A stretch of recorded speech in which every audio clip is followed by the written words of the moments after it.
And batting cleanup for us on our gubernatorial roundup, Scott Gessler, our Secretary of State. Good to see you again, Scott. Thanks for having me again. All right, I've been asking a lot of your colleagues the same sort of questions. But first of all, how goes the campaign? This is where you lie and you say it's great. Candidates will always say the campaign is great. It is great. How's the money coming in? We're actually doing pretty well. We're doing pretty well. We've been working it pretty hard, and it's been a great response. So our fundraising pace has picked up quite a bit. The reality is there are 4 good candidates, and any one of them, within 90%, represent the Republican mainstream, I believe. And these are 4 qualified guys. What separates you from the other 3?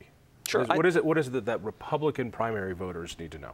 I think there's a couple things that candidates need to be able to have. And one is, and I think you're right, our governing philosophy is all pretty similar to one another. But beyond philosophy, the question is, what happens when you get in office? What do you do with it? And the one thing that I can show that I think distinguishes me from all the other candidates is I've actually managed a state agency. I've managed it in a way where I've cut fees. I've managed it in a way where we've cut regulations. And that's not just a one-time commanding someone to cut regulations. It's creating a culture in the office where people wake up every day and they want to regulate less, not more.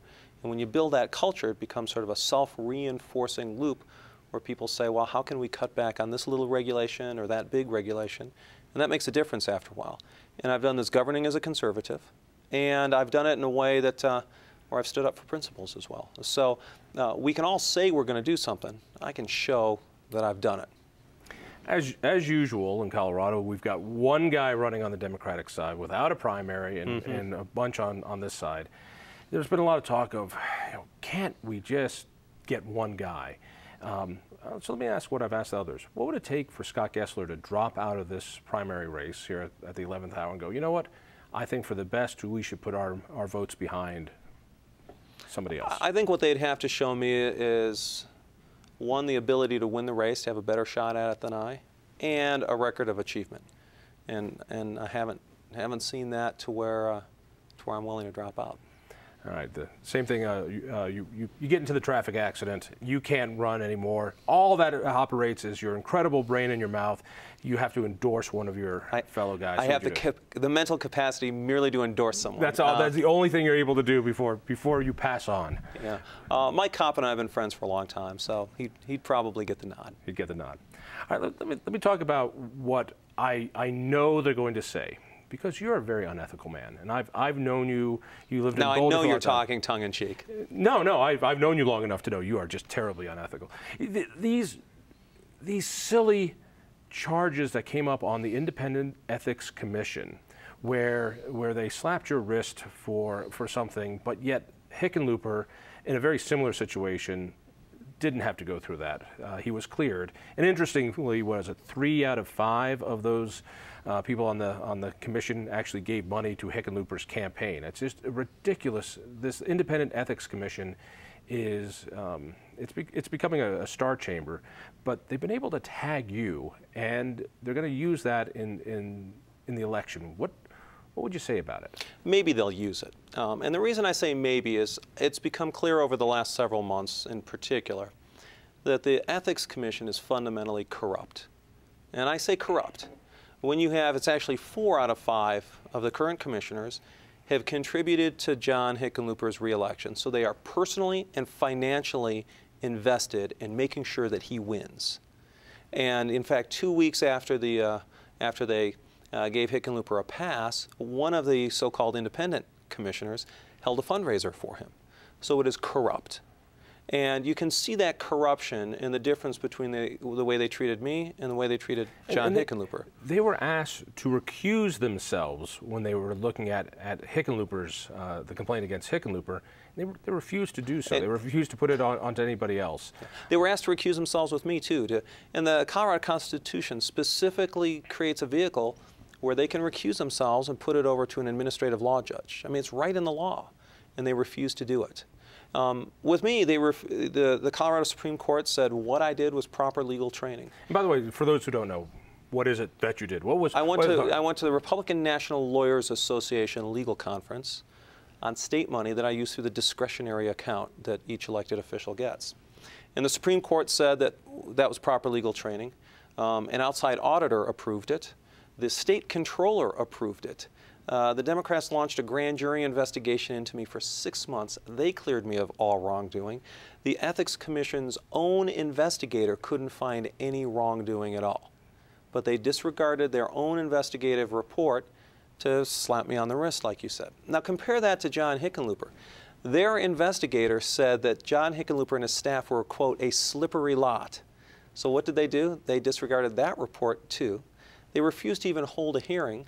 And that's an instance where Hickenlooper clearly, and he admitted that he took massive gifts from Democrat corporate donors. And if you remember, the ethics laws are a gift ban. The main difference is I refused to take gifts, and Hickenlooper did take gifts. In fact, he went to a meal where they said, look, this guy donated $70,000, he's sitting on one side, and this person donated $40,000, and he's sitting on the other. And no one was even allowed into that dinner unless they had contributed $40,000 or more to the Democrat Governors Association to get Democrat governors elected. And on top of that, Hickenlooper, one of the people who sat next to him, who paid all that money, got an appointment to a judicial nomination commission. This is corruption. And that's what's happening in Colorado. I want to be very clear on this. The corruption is the Star Chamber, the Independent Ethics Commission, which was this creature from Amendment 41, which has no real legal basis. It's not a court. It doesn't have the same. It doesn't have the same evidentiary. One of the commissioners admitted he was making. They were all making it up as they went along. Yeah. They're all making it up. It's corrupt when the people who are passing judgment on political things are personally invested in seeing one of the people win. And that's what we have as this ethics commission. Do you think that could actually be used in your favor when this happens? Because it's not something you can put on a bumper sticker. Hey, let me explain to you why this commission you don't even know about is so backwards and corrupt. But once you have that learning curve, it's really hard not to look at this commission as Democrat Miller Hudson has and said this is wrong. Yeah, I think you may be right, and that's why I say maybe they'll try and use it, maybe they won't, because I think even the Democrats have realized that their ethics commission that they've bought and paid for basically is corrupt, and I think they may be afraid that it's going to boomerang back upon them. And you can explain it pretty quickly. Here's a group that that claims that they're judging people on ethics. They themselves are unethical. They are corrupt. They give money to the sitting governor, and they do everything that they can to protect that sitting governor and tear down his political opponents. That's corruption. Talk to me about your political path to victory. You've got to win a primary. You've talked about that.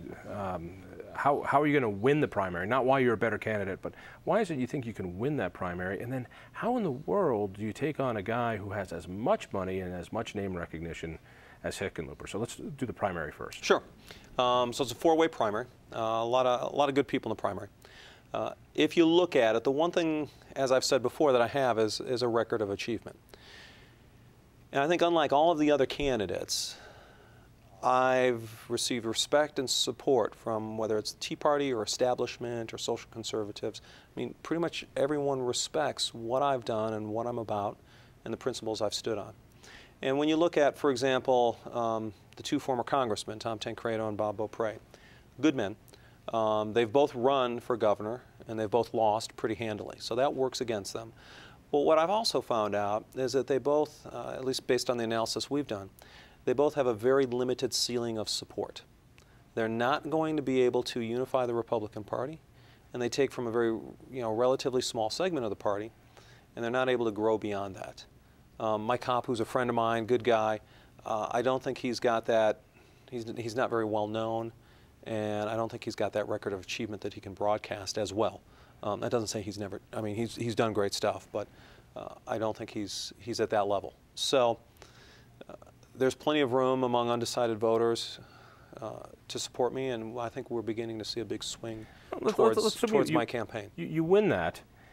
This is not an easy race against John Hickenlooper. Not just the money, but any incumbent is very difficult to beat. What's the difference between you and John Hickenlooper? What is it that a voter would want to know? Sure.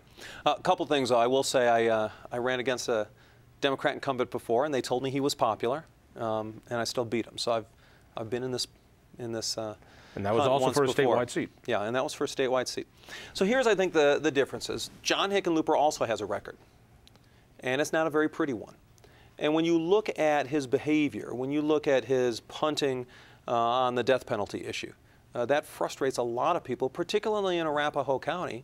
I mean, my wife grew up playing at that Chuck E. Cheese. And that's pretty personal to a lot of people. When you look at his narrow ideological approval of these gun control measures, which have no practical benefit to reducing crime, they drove good jobs out of the state, and they make it harder for people to protect themselves. That really angers a lot of people, particularly in rural areas in southern Colorado, as we saw with those recall elections. So on a variety of issues, John Hickenlooper is on the wrong side. But more importantly is this. I think people who want leaders who are going to stand up on a set of coherent principles and talk about how we're going to improve the state of Colorado. And if there's one thing John Hickenlooper does not have, is a coherent set of principles. He doesn't talk about this much anymore, but if you remember, his big economic initiative was TBD, to be determined. I couldn't believe he was willing to say that with a straight face. He said, we've got this great initiative called TBD. And I think the reason he called it to be determined is because Bill Ritter used all of these blue ribbon commissions, and everyone got tired of blue ribbon commissions. So John Hickenlooper couldn't appoint another blue ribbon commission, so he appointed a TBD panel, which is to be determined. What that shows is he doesn't have a path forward for Colorado. He doesn't have a plan here to make this state more prosperous. He doesn't have a plan to improve our education system or cut regulations or fees. He doesn't have a plan for any of this stuff. He drifts along and follows the worst liberal impulses that you can imagine. And remember, in 2013, before the recall elections, the Democrats there, including John Hickenlooper, pursued one of the most liberal agendas we've ever seen in the state of Colorado, a very extreme agenda. And every item on it, gun control, tax increases, soft on crime, and the death penalty, he followed every one of those items in the checklist. One of those, and we've got less than a minute, is the new voting law. And you as Secretary of State were highly involved with how voting is done in this state. Talk to me a little bit about that law, and you tried to get your input on it. Right. In 2012, Colorado had the best election in its history. Higher turnout than ever before, better election integrity, fewer administrative problems. So what did the Democrats and John Hickenlooper do? They want to change it all, because apparently they didn't like that success. It opens the door to fraud, it's more expensive, and it's more difficult to implement. That's, again, a narrow ideological agenda that administration pursued, no practical benefit. You testified against it or tried to change it. How many suggestions did you have for it, and how many were taken? I don't know how many we had. It was a lot. The number they took, 0. Scott Gessler, thank you so much. Thank you so much. Get out and vote.